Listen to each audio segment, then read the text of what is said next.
There are mysteries that survive because evidence is missing. And then there are mysteries that survive because the evidence is right in front of us, but refuses to say one clear thing. This is one of those cases. We can see the marks, we can map the stones, we can scan the fragments, we can compare dates, materials, tool traces, and contexts.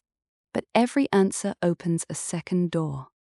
The deeper you look, the more careful you have to become, because the easy version of the story is usually the least true. The subject of this episode is the Plain of Jars, Laos Stone Mystery. At first glance, it feels like the kind of mystery that should have been solved long ago. It is not hidden in a myth. It is not known only from a rumor. It exists in the archaeological record. Researchers have studied it for decades, sometimes more than a century. Yet the central question remains unresolved. The question is not whether ancient people were capable. They were. The question is not whether this requires aliens, lost superscience, or a secret global civilization. It does not. The real question is sharper. What exactly were people doing here? What did it mean to them? And why did the clearest explanation disappear? To understand the mystery, we need to enter the world that produced it. Ancient societies were not primitive sketches waiting to become modern. They were complete human worlds, with their own engineering, rituals, economies, rivalries, fears, and ambitions. In this case, the evidence points toward a society able to organize labor, transmit knowledge, and build meaning into material things. That is important. A mystery is not a blank space where any theory can be placed. It has boundaries. The dates matter, the geography matters, the materials matter. So does what we do not find. Here is what we can say with confidence. The jars appear in clusters across the Xiangkhouang Plateau. Archaeology links many sites to Iron Age burial activity. That alone gives us a foundation. This was not a random accident. It was part of a larger human pattern. Someone planned, made, used, displayed, buried, or preserved this evidence. And because it survived, it became a message sent forward in time. A message with missing grammar. The strongest version of any ancient mystery begins with the least dramatic sentence. What do we actually have? We have material evidence. We have context, though sometimes incomplete. We have comparisons with nearby sites, objects, inscriptions, environmental data, and later historical sources. None of those are perfect, but together they create a cage around speculation. For this episode, the core facts are these. The jars appear in clusters across the Xiangkhouang Plateau. Archaeology links many sites to Iron Age burial activity. The jars were carved from stone and transported or shaped near sources. Local legends imagine giants and rice wine, but evidence points to mortuary ritual. Research has been slowed by bombing-era UXO and preservation challenges. Notice what these facts do and do not prove. They prove that the mystery is real. They do not prove the most sensational explanation. They prove ancient skill, coordination, and symbolic thinking. They do not prove a lost modern technology. And they force us to respect the people behind the evidence, because what survives is only a fraction of what they knew. Archaeology is often a science of leftovers. The missing wood, cloth, rope, spoken language, song, ceremony, and memory can matter just as much as stone or metal. That is why the same artifact can look simple in a display case, but complicated in history. The first major explanation is the practical one. Maybe this was a tool, a system, a construction method, a landscape feature, or an administrative technology. Practical explanations are powerful because ancient people constantly solved practical problems: transport, storage, farming, timekeeping, trade, death, water, power, identity.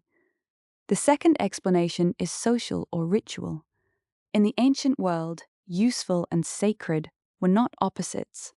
A road could be a processional route, a vessel could be part of burial practice, a symbol could mark property and invoke protection. A monument could organize people physically and emotionally at the same time. The third explanation is that we are forcing modern categories onto ancient evidence. We ask, is it art, science, religion, writing, architecture, technology? But ancient makers may not have separated those things the way we do. A single object or place could hold several meanings at once. For the plain of jars, Laos's stone mystery, the best scholarship tends to avoid one-word certainty. The evidence suggests a range of possibilities, and the responsible answer is a ranked one. Some theories fit the material record better than others, but the case is not closed. This is where many ancient mysteries get distorted. When the evidence is hard, the internet often reaches for the simplest, spectacular answer. Ancient aliens, lost electricity everywhere, a global vanished empire, a secret code suppressed by scholars. Those stories are dramatic, but drama is not evidence. To be clear, unsupported theories can be interesting as cultural myths, but they are not the same as archaeology. If a claim cannot explain the dates, materials, tool marks, context, and absence of expected supporting evidence, it does not solve the mystery. It just replaces a difficult question with an easier fantasy. The real story is better. Human beings, working with limited materials and deep knowledge of their world, created things that still challenge us.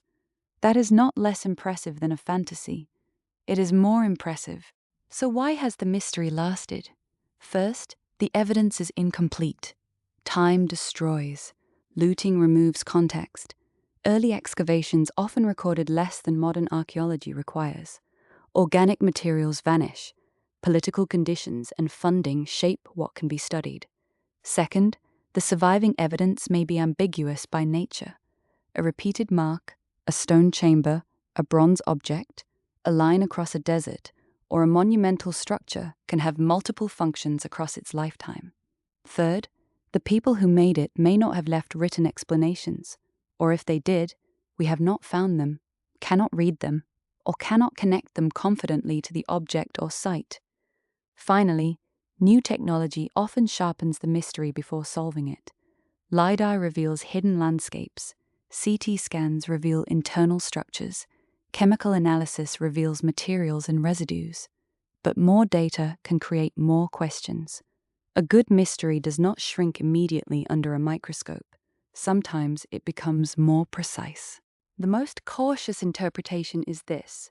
Thousands of huge stone jars lie across Laos, tied to ancient mortuary practices, but still partly unexplained. The evidence points toward human organization, repeated practice, and cultural meaning. It does not support magical shortcuts. It does not need them. What remains uncertain is the exact purpose, sequence, or interpretation. That uncertainty is not failure. It is the honest edge of knowledge. If future discoveries change the picture, they will probably not come as one Hollywood revelation.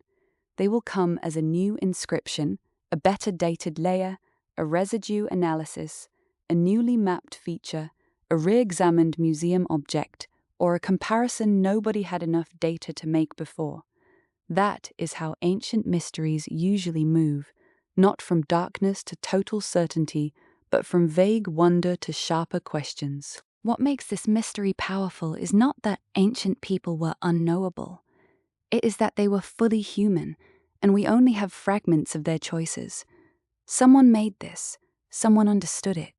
Someone may have taught another person how to use it, walk it, carve it, bury it, or read it. For them, it may not have been mysterious at all.